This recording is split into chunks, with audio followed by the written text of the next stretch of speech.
I'm Luke Summerhays, and I love Vanillite. A few weeks ago, we talked about Trubbish and Garbodor, a pair of Pokémon which have infamously become the poster children for the criticism that Pokémon designs have become lazy. I don't believe that's true of those two, which are actually very in keeping with the tradition of pollution-based monsters, going all the way back to the original games. But I also don't think it's true of the other 5th generation monster regularly tarred with that brush. Vanillite, Vanillish and Vanilluxe at first glance appear to be animate ice cream cones. Ignoring that they are actually made of snow and ice in a clever arrangement, inanimate objects come to life is a long-standing design basis for Pokémon.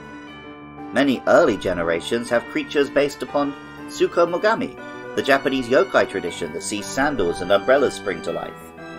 For the first region set outside Japan, in the Commercial Society of the USA, a Pokémon based on a sweet treat mascot character seems entirely appropriate.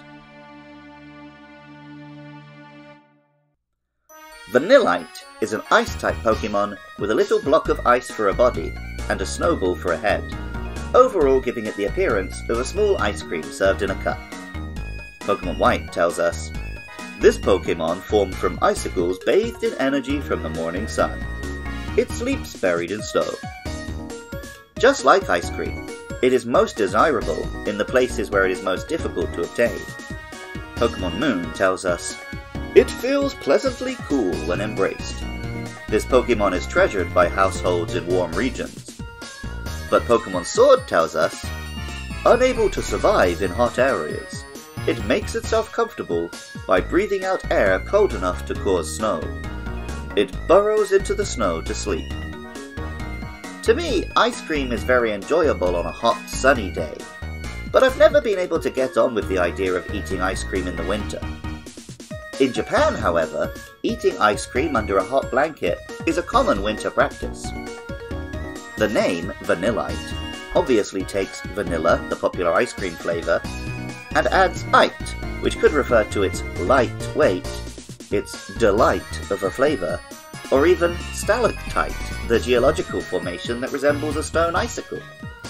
The Japanese name is Vanipeti, perhaps coming from petite, French for small. At level 35, Vanillite looks both more like an icicle and more like an ice cream when it evolves into Vanillish.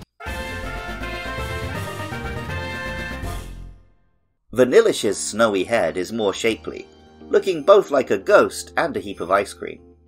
The base is pointed, very much like a natural ice shape, but also completing an ice cream cone appearance. The ghost connection, by the way, is not a coincidence.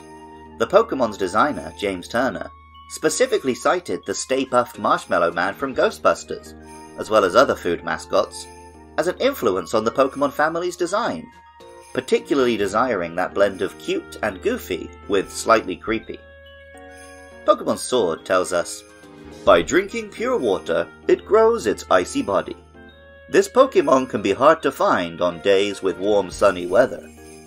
And Pokémon White tells us, it conceals itself from enemy eyes by creating many small ice particles and hiding among them.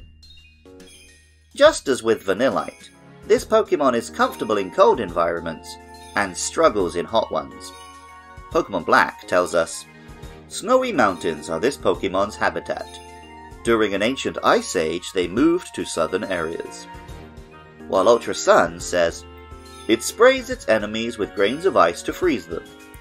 Most Vanillish in Alola are smaller than average. The name Vanillish incorporates delicious, while the Japanese name Vanirich also refers to a rich flavour. If this flavour is truly as delicious and rich as it claims, it would be an extra treat when, at level 47, it doubles up and evolves into Vanilluxe.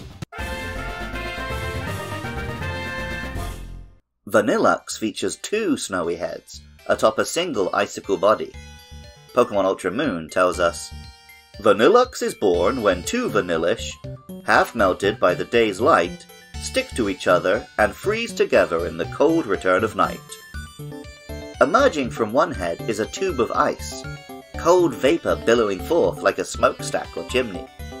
Pokemon Black says of this, swallowing large amounts of water, they make snow clouds inside their bodies, and attack their foes with violent blizzards.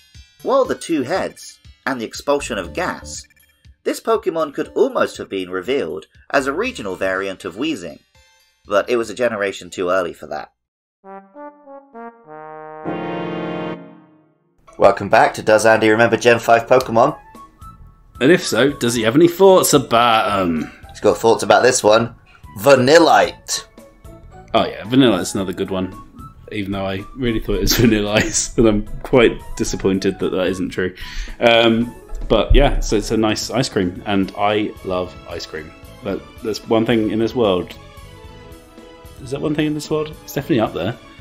Yeah, I pretty much always would go for an ice cream. It's probably one of the best foods, isn't it? That's the thing. Cream. So you're an all-year ice cream eater. Oh, 100%. Yeah. I don't wimp out in winter. I commit to my one true master. I mean, obviously a nice one. I'm not just going to eat some Wool's vanilla. I'm not an idiot. What's your number one? My number one home ice cream is Hackney Gelato and chocolate and hazelnut flavour. That's the best thing you can get if you want to eat ice cream at home. If I'm out and about, I'd say my favourite ice cream place is Gelato Gelato in Soho. So check it out, folks. It's a great place. But don't check it out if I'm there, because I'd rather have a short queue. Competitively, Vanilluxe has decent special attack, but neither the speed to strike first, nor the bulk to survive and strike second. It was overlooked until later generations gave it the move Freeze Dry to hit water types, and the ability Snow Warning, which summons immediate hail. As an ice type, Vanilluxe can take advantage of hail to deliver devastating moves, letting it finally scoop out a competitive niche. The name Vanilluxe implies that thanks to the extra scoop, this is a deluxe ice cream. The Japanese name, Binilla, uses the word bi, meaning double. I'm most accustomed to seeing this word when ordering McDonald's late at night, when in Japan there are special bi offers to double the patty in any burger. This fast food connection is appropriate for the Pokemon, even if McDonald's are not well known for delivering on their promise of ice cream. Vanillite, Vanillish and Vanilluxe do deliver on a promise of ice cream, while still genuinely shining through that they're made of actual ice and snow. They're neat little designs with interesting origins and inspirations, and as valid a trio of Pokemon as the other 1022. Original music for Luke Loves Pokemon is by Jonathan Cromie. Artwork is by Katie Groves. The Vanillite family were designed by James Turner. Funding is provided by listeners at patreon.com/podcastiopodcastius. For just $1 a month, supporters can listen to episodes a week early, and also help cover hosting and fees, making it possible for me to keep making episodes every week. I love hearing from listeners. Get in touch about upcoming Pokemon on Twitter or Facebook at LukeLovesPKMN. Drop a comment if you're watching the video, or a review on Apple Podcasts or Spotify. Coming up are Deerling and Emolga, so please get in touch about those or any other monsters. Even if you don't feel like doing any of that, thank you so much just for listening. I love Vanillite, and remember, I love you too.